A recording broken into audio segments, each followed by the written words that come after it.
స్థానిక సంస్థలకు సంబంధించిన ఎన్నికల షెడ్యూల్ విడుదలైంది. సో ఈ మేరకు డీటెయిల్స్ అన్నీ కూడా ఎన్నికల కమిషన్ మీడియాకు తెలిపింది. అయితే స్థానిక సంస్థల ఎన్నికల్లో ఏ అంశాలు పనిచేస్తాయి దానిపైన మనం డిస్కస్ చేద్దాం.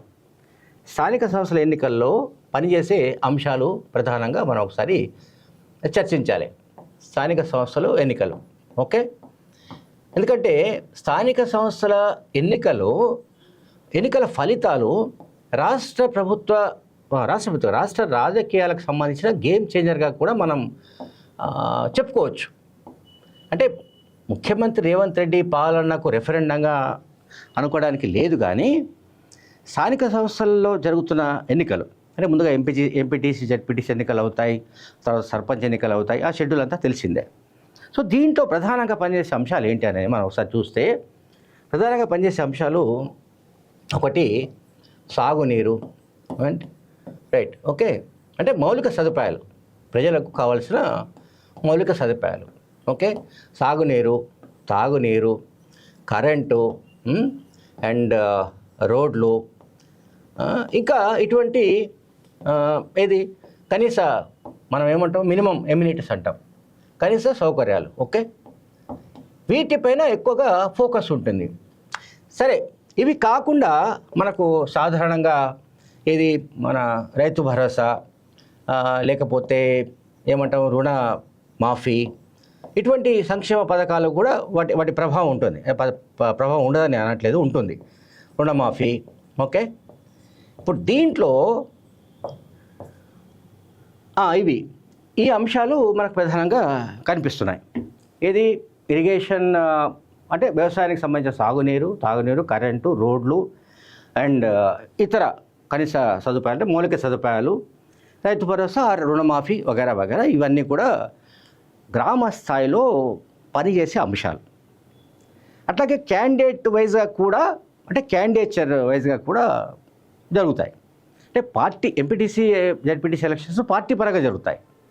సో పార్టీ పరంగా ఎంత జరిగినప్పటికీ కూడా అభ్యర్థిత్వం పైన ఎక్కువగా ఫలితం డిపెండ్ అయి ఉంటుంది. అభ్యర్థిత్వం పైన అంటే ఏ పార్టీ తరపున నిలబెట్టిన అభ్యర్థి, అతని మంచి చెడులు ఏమిటి, అతనికి ప్రజల్లో ఉన్న పలుకుబడి ఏమిటి అనేది చాలా కీలక అంశం. ఎందుకంటే ఇది లోకల్గా జరుగుతున్న ఎన్నికలు కనుక గ్రామాల్లో ఎవరు ఏమిటో అనేది తెలుసు వాళ్ళకి. ఇది ఏ అభ్యర్థి అయినా సరే, ఫర్ ఎగ్జాంపుల్ ఒక ఊళ్ళో నేను నిలబడ్డాను అనుకోండి, నేను ఎటువంటి వాడిని, మంచివాడినా చెడ్డవాడినా, లేకపోతే నాకున్న క్రిమినల్ బ్యాక్గ్రౌండ్ అయింది, లేకుంటే నేను ఇంతకుముందు చేసిన దందాలు ఏంటి వగైరా వగైరా ప్రజలకు తెలిసిపోతుంది. అయితే బీజేపీ క్యాండిడేటా, బీఆర్ఎస్ క్యాండిడేటా, లేకపోతే కాంగ్రెస్ క్యాండిడేటా అని కాదు ఇక్కడ. సో ఒకటి పార్టీ పరంగా, రెండవది అభ్యర్థి పరంగా, ఈ రెండు మ్యాచ్ కావాలి. సో ఇక్కడ నేను చెప్పినట్టు ఒకటి పార్టీ పరంగా, అది ఎంపీటీసీ జెడ్పీటీసీ ఎలక్షన్ గురించి చెప్తున్నాను. ఒకటి పార్టీ, ఒకటి అభ్యర్థి ఓకే. అయితే పార్టీ పరంగా మేబీ ఒక 40% మైలేజ్ ఉన్నా కూడా 60% అభ్యర్థి బలాన్ని బట్టి ఉంటుంది. గెలుపు అనేది మ్యాక్సిమం 60% పైన ఆ క్యాండిడేట్ పలుకుబడి, ప్రజల్లో ఉన్న ఆదరణ అండ్ ఆ పార్టీ కార్యకర్తలతో ఉన్న కనెక్టివిటీ అండ్ ఇతర ఏవైతే అంశాలు ఉంటాయో, క్యాస్ట్ ఫ్యాక్టర్ వగైరా వగైరా, ఇవి పనిచేస్తాయి. అయితే బీఆర్ఎస్ పార్టీ ఈ స్థానిక సంస్థల ఎన్నికలపై చాలా ఆశలు పెట్టుకుంది. ఎందుకంటే ఎంపీ సీట్లలో ఒకటి కూడా గెలవలేదు, 0. అసెంబ్లీ ఎలక్షన్స్లో ఓడిపోయింది, ఎమ్మెల్సీ ఎన్నికల్లో పోటీ చేయలేదు. ఇప్పుడు ఇక లోకల్ బాడీస్లో పోటీ చేయవలసిన పరిస్థితి నెలకొంది. తప్పనిసరిగా పోటీ చేస్తుంది. పోటీ చేసి బీఆర్ఎస్ పార్టీ ఎట్లా గెలవాలనుకుంటుందంటే, ఏదో రకంగా మిగతా పార్టీలో వాళ్ళందరినీ తమ బుట్టలో వేసుకోవాలి. ఇది స్కీమ్. నాకు అత్యంత రహస్యంగా తెలిసిన సమాచారం ఏంటంటే, బీఆర్ఎస్ పార్టీ చేయబోతున్న పని ఏంటంటే, ఎవరైతే పట్టున్న మనిషి ఉంటాడో, అంటే ఆ ప్రాంతంలో పట్టున్న వ్యక్తి, అది ఏ పార్టీ వ్యక్తి అయినా కానీ, బీజేపీయా, కాంగ్రెసా, ఇంకొకటా కాదు ఓకే, వ్యక్తులను మొత్తంగా తమ పార్టీలోకి చేర్చుకోవడం. ఇప్పుడు ఎందుకంటే సంపన్న పార్టీ ఎవరు? బీఆర్ఎస్ఏ. బీఆర్ఎస్ పార్టీకి మించి ఇంకొక పార్టీ లేదు, ఇప్పుడు దేశంలో లేదు, ఏ పార్టీ కూడా లేదు. సో అదొక యాంగిల్. సరే, సంపన్న పార్టీ అయినంత మాత్రాన సంపన్న పార్టీకే ఓట్లు గుద్దిపారేస్తారని అనుకోవడానికి లేదు, అటువంటి ఛాన్స్ ఏం లేదు. అట్లయితే అదాని కూడా పార్టీ పెట్టవచ్చు, అంబానీ కూడా పార్టీ పెట్టవచ్చు. అట్లా పార్టీలు, రాజకీయ పార్టీలకు డబ్బు ఉంది కనుక ఓట్లు వేస్తారని కూడా భ్రమ. అట్లాగే 5,000 ఓటుకు 5,000, 10,000, లేకపోతే ఒక్కొక్క ఇంటికి ఒక ఫుల్ బాటిల్ మందు, లేకుంటే 2 కిలో చికెను, ఇట్లా సరఫరా చేసినా కూడా ఓట్లు పడే అవకాశాలు లేవు. అంటిల్ అన్లెస్ ప్రజల్లో వ్యతిరేకత లేకపోతేనే వస్తాయి, ప్రజల్లో సానుకూలత ఉంటేనే ఓట్లు పడతాయి.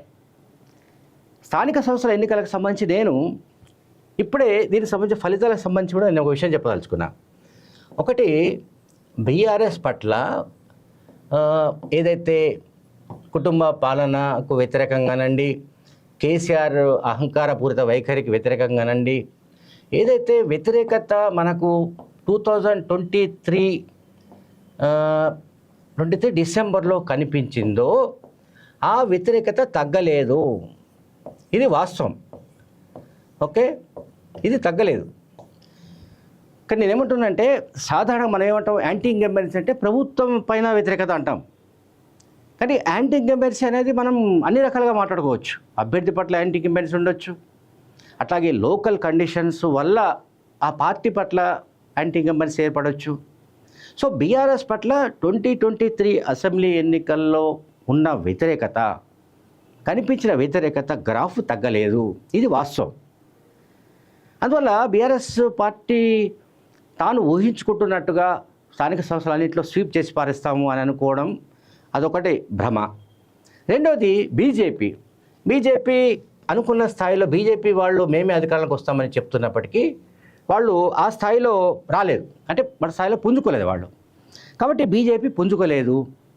సో ఇప్పుడు పుంజుకుంది ఎవరు అంటే కాంగ్రెస్ అధికారంలో ఉంది.